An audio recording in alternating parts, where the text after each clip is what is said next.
Entonces, ya el quinto capítulo es este, el punto 8.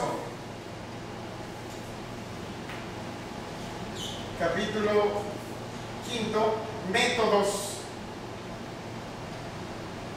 de investigación. ¿Qué métodos de investigación? ¿Qué tipo primero? Tu constructo de investigación bien definido, lo que estábamos avanzando en el punto de las hipótesis, que bien definido, tus instrumentos, tu muestra, el tamaño de la muestra, el tratamiento estadístico y las limitaciones que tuviste. Lo vamos a ver luego en ese capítulo. Ese sería el capítulo 5. En instrumentos tendría que ir el cuestionario, pero el esqueleto nada más, no los 200 cuestionarios que aplicaste, no. El análisis, de ahí te dices qué tratamiento le diste a esos 200 cuestionarios con el tamaño de tu maestro, todos esos detalles, y el análisis de resultados lo vas a presentar en el siguiente capítulo. Análisis de resultados, el capítulo 6. Entonces, capítulo 6, análisis de resultados.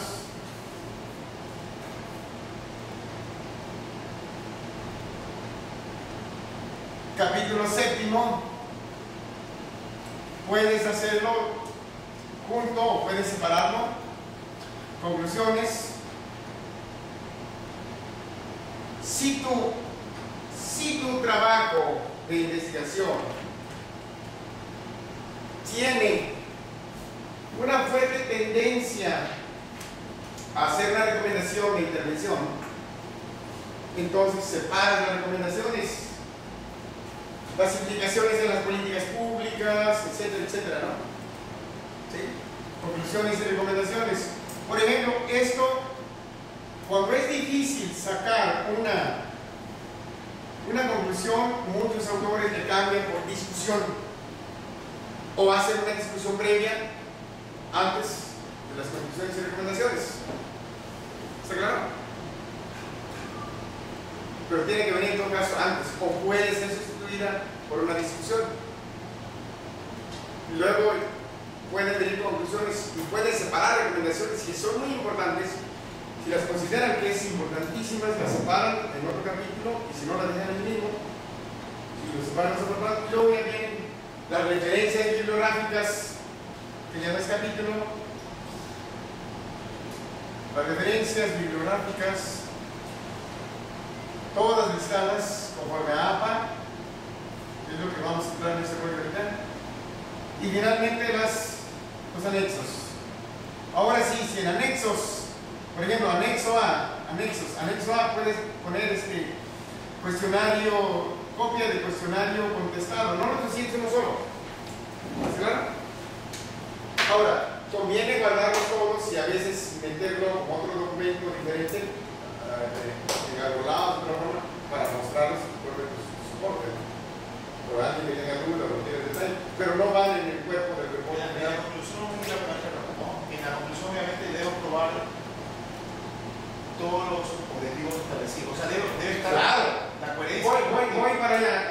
Cuando yo te voy a decir, aquí, en conclusiones, lo primerito que tienes que decir es, ¿se comprobó la hipótesis o no se comprobó la hipótesis? ¿Sí? Los hallazgos fueron los siguientes, etcétera, etcétera. Se cumplió el objetivo. El objetivo tienes que cumplirlo necesariamente, si no tu investigación no sirve. Tú no puedes decir ahí, no se cumplió el objetivo, entonces no existe investigación. La investigación está errónea. ¿Sí? Lo que sí puede ser, pero siempre se empieza así. Se cumplió o se rechaza el objetivo. Algunos lo hacen desde antes, desde el análisis de resultados, y al final del análisis de resultados, y lo dejan esta parte para enfatizar algunas construcciones, simplemente para remarcar los principales resultados y lo que se concluye del trabajo. Y en recomendaciones, lo que tú propones para cambios. Aquí, en las recomendaciones, es importante, sobre todo para los tomadores de decisiones. Si tu trabajo, por ejemplo, tiene implicaciones en la política pública, en la política fiscal, etcétera, etcétera, pues tiene que llegar a alguien que posiblemente tome decisiones y que tu proyecto le pueda ser interesante. O sea, ¿cuáles son las implicaciones de ese proyecto en la formulación de política pública, de política social, de política económica, etcétera, etcétera? Posiblemente para la formulación de estrategias empresariales o de administración pública, etcétera, etcétera. A muchos les interesa eso. A ver, todo esto, ¿cómo se pudiera aplicar a la vida real? ¿Verdad? Mi investigación, ¿qué implicaciones tiene en la vida pública, en la vida institucional, en la vida de una empresa, en la vida de un producto, depende de lo que esté tratando, en la vida de los individuos, en lo social, en la organización social, etcétera, etcétera, dependiendo de qué tipo de investigación. Bueno, vamos por partes. A ver, preguntas hasta aquí, porque yo quiero volver a lo que estamos hablando, los capítulos, que es la parte dura que no hemos trabajado. Vamos a esta parte, la hemos evadido. Ahora sí, cuando hacemos el protocolo no necesitamos separarlo en capítulos, ¿está claro? Esto es continuo. Esto es continuo. Es más, cuando hacemos el protocolo, la APA nos dice que aquí tiene que ser en números. La numeración es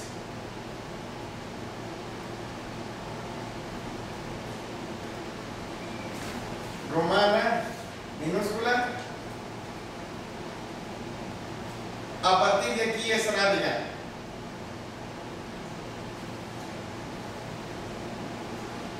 ¿Está claro?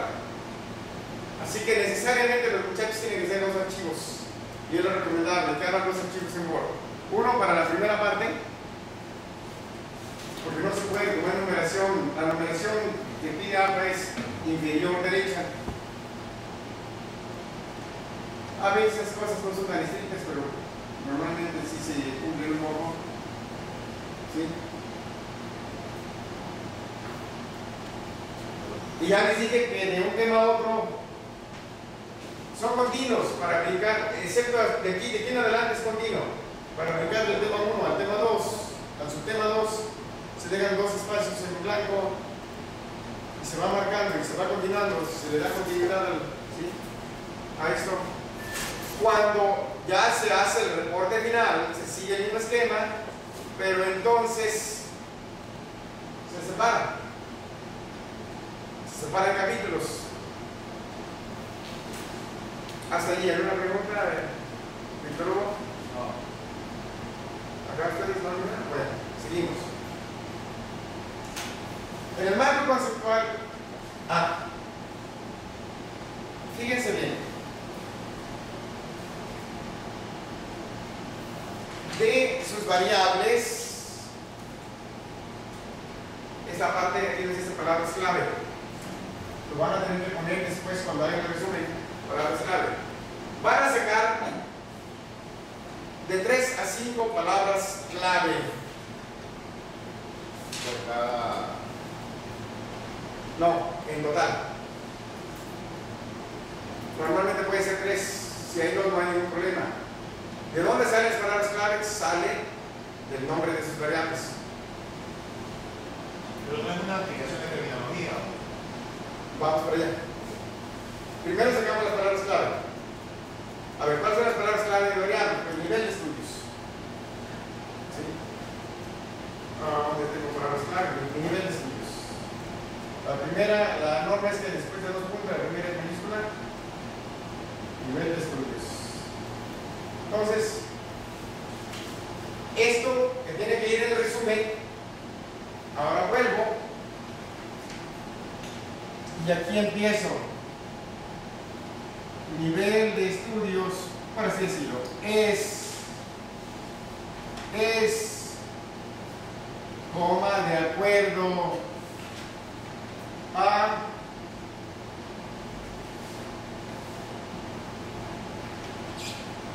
Chang 2010, página 15.